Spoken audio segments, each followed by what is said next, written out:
Alors, coordonnateur, bonjour. Bonjour. Disons que c'est une première pour l'Association internationale Légion Nature. Cette conférence, vous avez choisi comme thème les enjeux du changement climatique face à la jeunesse estudiantine, atouts, risques ou défis. Pourquoi justement ce thème? C'est très simple à comprendre. C'est juste que nous nous sommes dit que c'est les jeunes d'aujourd'hui qui seront en charge de gérer ou de lutter contre les changements climatiques demain.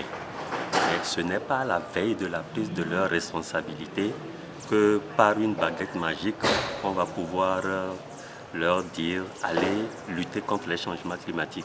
Il faut que dès à présent, on commence par les sensibiliser, leur parler des changements climatiques pour qu'ils se reformatent pro-environnement, pour que cette gestion-là, dans quelques années, leur soit facile.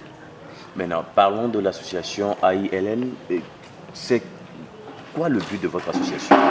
En fait, l'association AILN, Association internationale Légion Nature, c'est une association dédiée à la protection de la nature. Et quand nous le disons ainsi, nous avons une préoccupation majeure qui est la création d'un jardin botanique pour le Togo.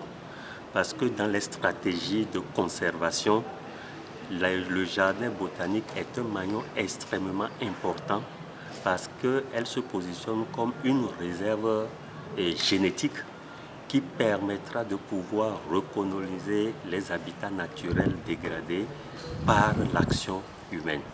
Et donc pour nous, quand au Togo on n'a pas de jardin botanique, nous nous disons que on va perdre la biodiversité au niveau du Togo. Et donc dans ce jardin botanique, nous allons d'abord faire entrer toutes les essences de plantes ligneuses menacées dangereusement d'extinction ou menacées tout simplement. Quels sont vos moyens d'action? Les moyens d'action, c'est justement commencer par sensibiliser l'opinion. C'est adopter de façon pragmatique des actions sur le terrain qui amènent fortement à des résultats conséquents.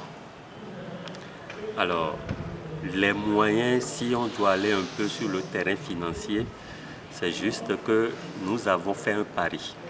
Et ce pari-là, c'est de pouvoir décréter le jardin botanique comme une œuvre de foresterie communautaire où tout Togolais ou toute autre personne expatrié ou internaute qui a en vue la cause de l'environnement pourrait s'impliquer, apporter sa contribution pour que ce jardin botanique devienne une réalité au Togo.